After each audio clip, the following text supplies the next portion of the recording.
Morning all of you class 10th student.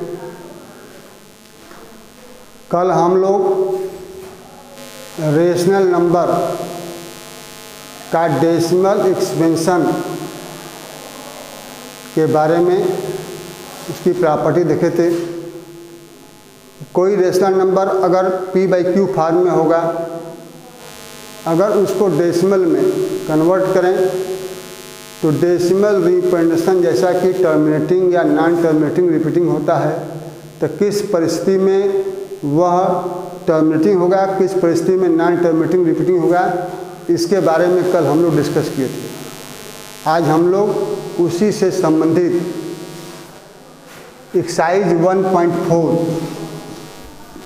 को हम लोग डिस्कस करेंगे, देखेंगे एनसीईआरटी से।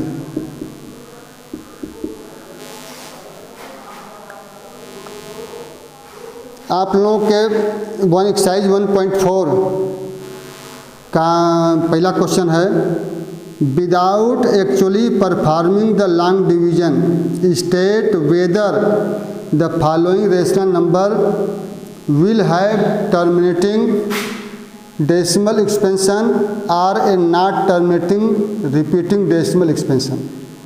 इसमें पहला क्वेश्चन है, पहला का फर्स्ट 13/31/25, सेकेंड है 17/8, 64/455, 15/1600,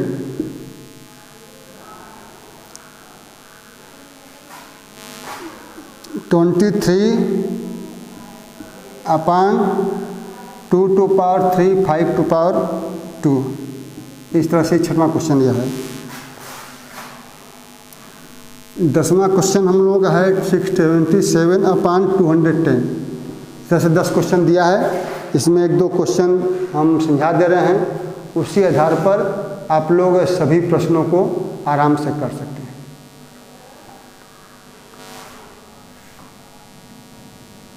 जैसे फर्स्ट है हम लोगों का 13/31/25। कल प्रॉपर्टी बताए थे, if a rational number which is in form of p/q where p and q have only common factor 1, they are coprime. If prime factorization of denominator q is of form 2^m into 5^m, then decimal expansion of number of form p/q will be terminating decimal। तो यहाँ पर सबसे पहले हम check करेंगे कि यह standard form में है या नहीं। तो संयोग से यह डेसिमल फॉर्म, यह हम लोगों का स्टैंडर्ड फॉर्म में है। कैसे आप चेक करेंगे? HCF 13/31/25 = 1। HCF निकालना आप जानते हैं। HCF निकाल करके आप लोग चेक कर सकते हैं कि HCF 1 है या नहीं है, या किसी एक ही संख्या से ऊपर नीचे डिवाइजिबल है या नहीं डिवाइजिबल है। डिवाइजिबल है तो उससे भाग दे करके आप लोग स्टैंडर्ड फॉर्म में कन्वर्ट कर सकते हैं। स्टैंडर्ड फॉर्म में है तो प्राइम फैक्टराइजेशन ऑफ डिनोमिनेटर 31/25, तो यह हो जाएगा 5^4, नहीं 5^5 या 5^5। It also can be written at 2^0 into 5^5। 2^0 का मान 1 होता है, तो इसको 2^0 into 5^5 लिख सकते हैं। तो लिख सकते हैं which is of form 2^m into 5^n। तब प्राइम फैक्टराइजेशन डिनोमिनेटर का अगर 2^m into 5^n के रूप का होता है, तो प्रॉपर्टी के अनुसार decimal expansion of this rational number will be terminating decimal. So decimal expansion of 13/3125 will be terminating decimal.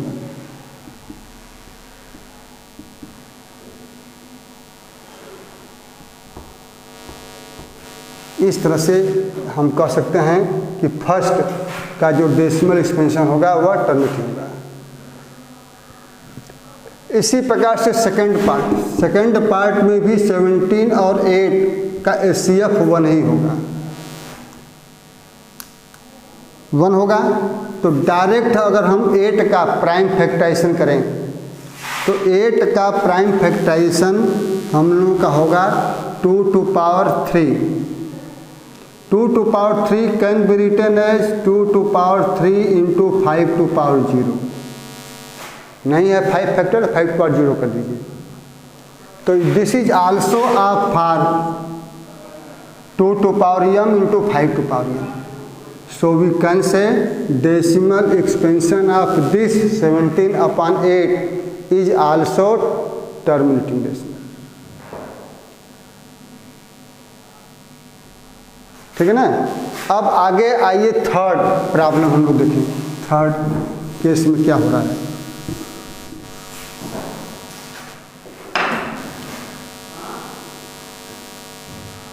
Sixty 4/455 यह हम लोगों का पहले चेक करना होगा कि स्टैंडर्ड फॉर्म है या नहीं। तो स्टैंडर्ड फॉर्म है, बिकॉज HCF 64/455 इजकल टू 1। अगर HCF 1 ना हो तो जो HCF आवे उससे एक ही चीज़ से ऊपर नीचे डिवाइड करके स्टैंडर्ड फॉर्म पहले बदलना, बदल लीजिए। बदलने के पश्चात प्राइम फैक्टराइजेशन डिनोमिनेटर 455 का अगर हम प्राइम फैक्टराइजेशन करें तो इसमें 5 से डिवाइड हुआ है। 5 9 जा 45, 7 से, तो यह हो जाएगा 5 into 7 into 30। यह प्राइम फैक्टराइजेशन हुआ। यह prime factorisation 2 to power m into 5 to power n के रूप में है। तो लिख दीजिए विच is not of form 2 to power m into 5 to power n। अगर प्राइम फैक्टराइजेशन डिनोमिनेटर का इस रूप का अगर न हो तो रेशनल नंबर का डेसिमल एक्सपेंशन के बारे में क्या जानते हैं हम लोग। इसका decimal expansion non terminating but repeating. So decimal expansion of 64/455 will be non-terminating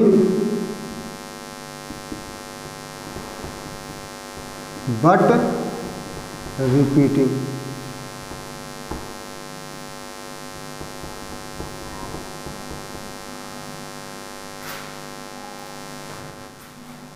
तो इस तरह से इसका decimal expansion non terminating not repeating होगा। अब देखिए 15 एक क्वेश्चन और 15/1600 को चेक करिए।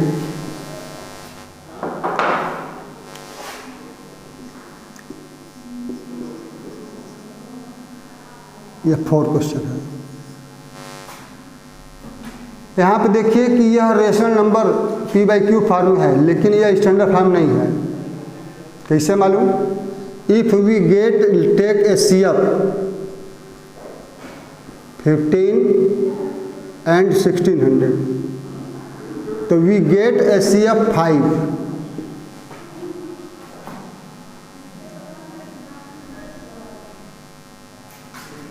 विच इज नॉट इक्वल टू 1। तो ऐसी केस में अगर HCF 1 ना आवे तो वह स्टैंडर्ड फॉर्म में नहीं माना जाएगा। तो स्टैंडर्ड फॉर्म बदलने के लिए जितना HCF 5 आया है तो 5 से ऊपर नीचे डिवाइड कर दीजिए। तो डिवाइड करेंगे तो बाई डिवाइडिंग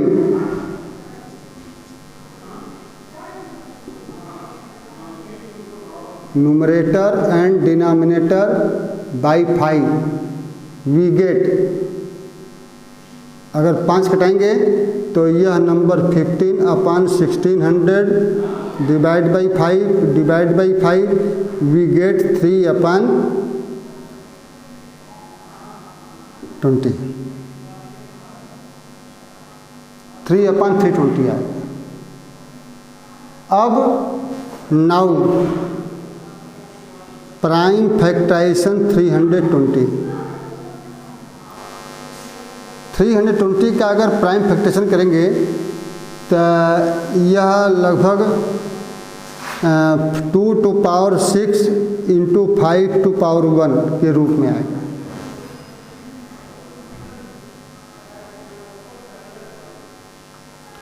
तो it is also for 2 to power m into 5 to power n। So decimal expansion will be terminating। इस प्रकार से नॉन टर्मिनेटिंग होगा कि टर्मिनेटिंग होगा। हर रेशनल नंबर अगर P/Q फॉर्म में है तो इसकी जानकारी हम लोग प्राप्त कर सकते हैं।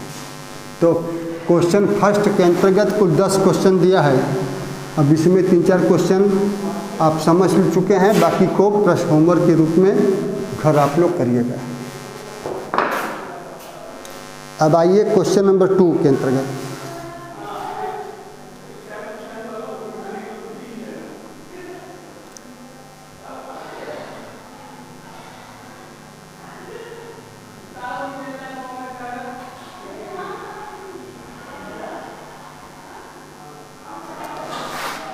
Write down the decimal expansion of those rational number in question 1 above which have terminating expansion। उसमें जिसका टर्मिनेटिंग डेसिमल एक्सपेंशन का केस आया था, इसे हम 4 क्वेश्चन लिए थे। उन 4 प्रश्नों में टर्मिनेटिंग केस आया था हम लोगों का। इसमें 13/3125 पहला में आया था, 17/8 आया था, 64 ही नहीं आया था, 15/1600 का केस आया था। तो इसको डेसिमल एक्सपेंशन में कन्वर्ट करना है। डेसिमल में क्या इसका रिप्रेजेंटेशन होगा, इसको हम लोग डिवाइड करके देख सकते हैं। इसे सपोज करिए कि यही है, इसका केस हम लोग आया था, तो सेम टू सेम पहला क्वेश्चन की तरह लगा दीजिए, दिखा दीजिए कि इसका डेसिमल एक्सपेंशन टर्मिनेटिंग होगा। तो अब टर्मिनेटिंग डेसिमल के रूप में क्या लिखेंगे इसको, तो सीधे 17 डिवाइड बाई 8 2 या 16, यह हो गया 1, 8 1 या 8 2 या 16,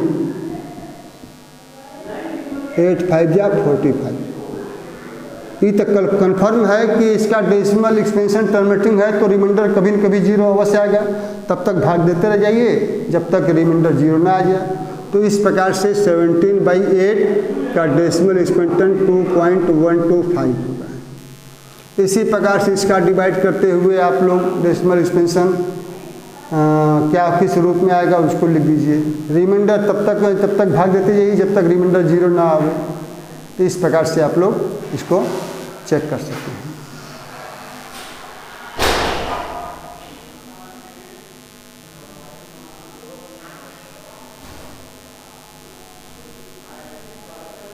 क्वेश्चन नंबर 3।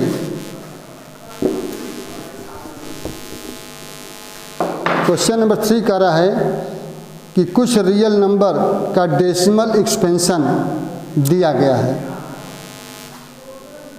यह पहला है 43.123456789, यह पहला है।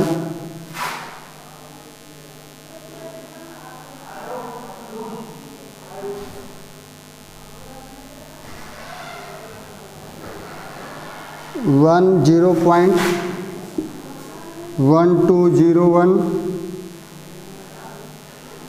2001 20001 dot dot dot. Third 2 minute आओ 43.123456789 बार। ये 3 नंबर रियल नंबर के रूप में दिया है। प्रश्न कह रहा है कि ये जो रियल नंबर के डेसिमल फॉर्म में दिया गया है, चेक करिए कि अगर इन्हें P/Q फॉर्म में कन्वर्ट करें तो प्राइम फैक्टराइजेशन डिनोमिनेटर का किस रूप का होगा। तो आप जानते हैं कि अगर डेसिमल एक्सपेंशन टर्मिनेटिंग है तो उसको P/Q फॉर्म में बदलने पर डिनोमिनेटर Q का prime factorization 2m into 5m के रूप का होता है। अगर नॉन टर्मिनेटिंग रिपीटिंग है तो उसका डेसिमल एक्सपेंशन 2m 5m के रूप का नहीं होता है। तो इस तरह से आप चेक कर सकते हैं कि फर्स्ट क्वेश्चन यह हम लोगों का टर्मिनेटिंग डेसिमल है। तो निश्चित रूप से अगर if this is converted in form of P/Q then prime factorization of denominator Q will be of form 2m and 5m। This is not rational number, this is non terminating not repeating decimal, so this real number is an irrational number. तो इसके बारे में बताना ही नहीं है कि decimal expansion क्या होगा P/Q form. This is non-terminating but repeating decimal. If this number is converted in form of P/Q, then prime factorization of denominator Q is not of form 2m into 5m। तो इसको इस तरह से लिखते हुए आप लोग डिस्कस करके बता सकते हैं कि डेसिमल एक्सपेंशन से P/Q फॉर्म में डिनोमिनेटर Q का प्राइम फैक्टराइजेशन किस रूप का होगा। इस तरह से आज आप लोगों का चैप्टर फर्स्ट रियल नंबर ख़त्म हो गया। आप लोग अपने RS अग्रवाल से भी इसका प्रैक्टिस करिए। इसके लिए RS Agarwal class 10th RS Agarwal class 10th app को डाउनलोड कर लीजिए। इसमें NCERT का सलूशन RS अग्रवाल बुक के हर प्रश्नों को लिखते हुए उसका सलूशन भी दिया है। इसको आप लोग लेकर के घर पर प्रैक्टिस कर सकते हैं।